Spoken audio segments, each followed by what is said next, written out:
नमस्कार बच्चों, जय श्री कृष्णा। स्वागत है बच्चों आपका 8th क्लास साइंस में। बच्चों हम 6th लेसन पढ़ रहे थे। कल हमने 6th लेसन शुरू किया था दहन और ज्वाला। तो बच्चों कल हमने दहन के बारे में पढ़ा था, विभिन्न प्रकार के ईंधनों के बारे में हमने पढ़ा था। विभिन्न प्रकार के वाहनों में, विभिन्न प्रकार की फैक्ट्रीज के अंदर विभिन्न प्रकार के ईंधनों का उपयोग किया जाता है, फ्यूल्स का उपयोग किया जाता है। ये फ्यूल्स जो होते हैं सॉलिड भी हो सकते हैं, लिक्विड भी हो सकते हैं और गैस फॉर्म में भी हो सकते हैं, फॉर्म में भी हो सकते हैं। तो कल हमने देखा था ठोस, द्रव और गैस अवस्था के अंदर ये ईंधन पाए जाते हैं और इन ईंधनों के बारे में भी हमने पढ़ा था। फिर इसके बाद हमने दहन के बारे में पढ़ा था कि दहन क्या है। एक ऐसी रासायनिक अभिक्रिया जिसके अंदर कोई भी पदार्थ वायु की उपस्थिति में जब जलना शुरू कर देता है तो उसे हम क्या कहते हैं, इस प्रक्रिया को हम क्या कहते हैं, दहन कहते हैं। कल हमने ये भी पढ़ा था कि दाह पदार्थ कौन से होते हैं, अदाह पदार्थ कौन से होते हैं।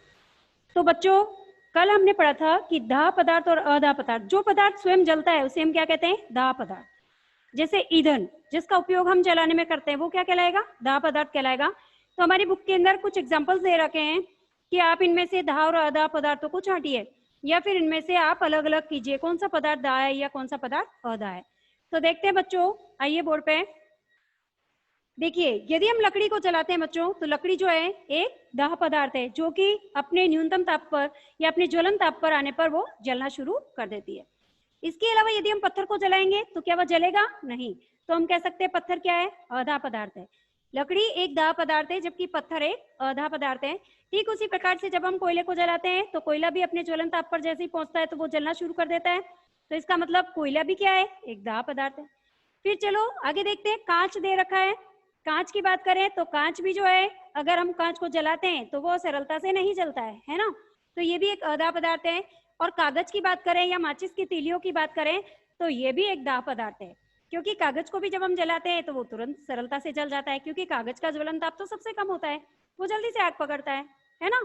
तो कहने का मतलब ये है कि वे पदार्थ जो जलने में जो वायु की उपस्थिति में सरलता से जल जाते हैं उसे ही हम ईंधन कहते हैं और उसी को हम दाह पदार्थ कहते हैं। तो यहाँ हमने दाह और अदाह पदार्थों को अलग अलग किया। कल हमने ये भी पढ़ा था कि दहन के लिए कौन कौन सी परिस्थितियां आवश्यक होती है या दहन करने के लिए हमें किन किन चीजों की आवश्यकता होती है। तो हमने देखा था दहन के लिए ईंधन की आवश्यकता होती है, न्यूनतम ताप की आवश्यकता होती है और वायु की आवश्यकता होती है। अब आज इसके लिए हम एक प्रयोग करेंगे बच्चों कि क्या वास्तव में दहन के लिए वायु की आवश्यकता होती है या वाकई में जो है दहन की प्रक्रिया वायु की उपस्थिति में ही संभव है या नहीं। तो इसके लिए हम एक छोटा सा प्रयोग करते हैं बच्चों। देखो जैसे हमने क्या किया है, हमने एक टेबल लिया है और इस टेबल के ऊपर हमने दो लकड़ी के गुटके लगाए, एक मोमबत्ती को वहां पर सेट किया और मोमबत्ती के ऊपर हमने एक कांच की चिमनी लगाई है। इस लकड़ी के गुटके के ऊपर हमने चिमनी को लगा दिया और हमने इस मोमबत्ती को जला दिया। अब हम ये देख रहे हैं कि देखो यहाँ पर जब ये मोमबत्ती जल रही है तो इसको नीचे से भी लकड़ी के गुटके लगे होने के कारण चिमनी ऊपर है थोड़ी, इसीलिए यहाँ से भी वायु मिल रही है और ऊपर से भी वायु मिल रही है। तो दोनों तरफ से वायु मिलने के कारण ये जो मोमबत्ती की ज्वाला है वो अच्छी ज्वाला के साथ जल रही है। मोमबत्ती जो है बहुत अच्छे से जल रही है और एक पूर्ण ज्वाला के साथ हमें जलती हुई दिखाई दे रही है। लेकिन अब हमने क्या किया, कुछ देर बाद इसी टेबल के ऊपर हमने यहाँ पर क्या किया, इन गुटकों को हटा दिया। जैसे ही हमने गुटकों को हटाया और मोमबत्ती को जलाया तो हमने देखा कि मोमबत्ती की जो ज्वाला थी वो कंपन करती हुई जलती हुई दिखाई दे रही है। देखो यहाँ पर ये कंपन करती हुई ज्वाला में कंपन उत्पन्न हो गया यहाँ पर, है ना। तो हम कह सकते हैं कि ऊपर से तो वायु मिल रही है लेकिन नीचे से वायु नहीं मिली, तो ज्वाला में कंपन शुरू हो गया। अब हमने क्या किया, और इसको स्पष्ट रूप से देखने के लिए हमने इसके ऊपर क्या किया, इसको मोमबत्ती को जला करके इसके ऊपर एक कांच की प्लेट रख दी और जैसे ही हमने इसके ऊपर कांच की प्लेट रखी हमने देखा कि वायु पूर्ण रूप से अनुपस्थित हो गई इसके अंदर। न नीचे से वायु आ रही है न ही ऊपर से वायु आ रही मिल रही है इसको मोमबत्ती को। तो जिसके कारण ये मोमबत्ती पूर्ण रूप से बुझ गई है, इसकी ज्वाला जो है पूर्ण रूप से समाप्त हो चुकी है। तो हम कह सकते हैं कि यहाँ पर वायु नहीं मिलने के कारण मोमबत्ती नहीं जल पाई और यहाँ पर वायु मिलने के कारण जो है मोमबत्ती आसानी से जल रही थी। तो इस प्रयोग से ये स्पष्ट होता है बच्चों कि किसी भी पदार्थ के दहन के लिए वायु की उपस्थिति आवश्यक होती है। तो ये प्रयोग कभी कभी पूछ लिया जाता है कि प्रयोग द्वारा समझाइए कि दहन के लिए वायु आवश्यक है, तो हम इसके लिए ये प्रयोग कर सकते हैं। अब चलते हैं बच्चों आगे। जैसे कि हमारा सूर्य जो है जब जलता है तो हमें ऐसे लगता है कि सूर्य के अंदर जो ऊष्मा और प्रकाश है वो कैसे उत्पन्न होता है। तो क्या ये भी जो है विभिन्न प्रकार की दहन की प्रक्रिया से ही उत्पन्न होता है क्या? नहीं। अगर हम देखें तो सूर्य के अंदर ऊष्मा और प्रकाश जो है विभिन्न प्रकार की नाभिकीय अभिक्रियाओं के द्वारा जो है उत्पन्न होता है। सूर्य के नाभिक के अंदर विभिन्न प्रकार की रिएक्शंस होती है, विभिन्न प्रकार की अभिक्रियाएं संपन्न होती है, जिसके कारण जो है उससे ऊष्मा और प्रकाश उत्पन्न होता है, और जिस प्रकाश का हम उपयोग कर पाते हैं। समझ में आया? जिस ऊष्मा का हम उपयोग कर पाते हैं, तो ये नाभिकीय अभिक्रियाओं के द्वारा ही उत्पन्न होती है। इसके अलावा यदि हम देखें तो बच्चों, भोजन जो है, भोजन भी एक प्रकार का ईंधन है। भोजन ईंधन कैसे है? भोजन ईंधन ऐसे है क्योंकि हम भोजन करते हैं, तो जब हम भोजन करते हैं तो वो जटिल खाद्य पदार्थों के रूप में होता है। अब जैसे ही हमारे शरीर के अंदर जाता है तो ऑक्सीजन के साथ रिएक्शन करता है, और ऑक्सीजन के साथ रिएक्शन होने के बाद इसका जब ऑक्सीडेशन हो जाता है, इसका जब ऑक्सीकरण हो जाता है, तो ये सरल खाद्य पदार्थों में बदल जाता है, और सरल खाद्य पदार्थों में बदलकर हमको ऊर्जा प्रदान करता है, और इसी ऊर्जा का उपयोग हम अपने दैनिक जीवन के कार्यों को करने में करते हैं। हम दिन भर के विभिन्न कार्यों को जो करते हैं वो किससे करते हैं? ऊर्जा से करते हैं, और ये ऊर्जा हमको किससे प्राप्त होती है? भोजन से। तो इसका मतलब ये है कि हमारे शरीर को चलाने के लिए भी एक ईंधन की आवश्यकता है, और वो ईंधन क्या है? भोजन। समझ में आया? अब चलते हैं आगे। जैसे कि देखा जाता है कि कभी जब जंगलों के अंदर आपने देखा होगा कि गर्मियों के मौसम में जो है अचानक से आग लग जाती है, लगती है। बड़े बड़े जंगल जो है अपने आप ही जो है आग पकड़ लेते हैं और जल जाते हैं। या फिर हमने देखा है कि कभी किसी व्यक्ति के वस्त्रों में जब आग लग जाती है तो हम जो है उसको कंबल से ढक करके उस आग को बुझाने का प्रयास करते हैं। ऐसा क्यों होता है? ऐसा इसलिए होता है कि जैसे ही किसी व्यक्ति के शरीर पर कपड़ों में जब आग लग जाती है तो हम जल्दी से उसको कंबल से इसलिए ढकते हैं, क्योंकि कंबल जो होता है ये क्या करता है बच्चों कि आग और ऑक्सीजन के बीच के संपर्क को तोड़ देता है।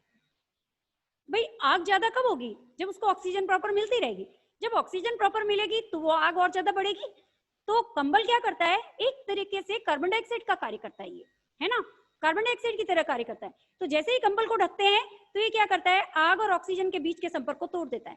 तो जब बीच के संपर्क को ये तोड़ देता है तो आग जो होती है वो धीरे धीरे कम हो जाती है, और कम होकर के वो बिल्कुल बंद हो जाती है।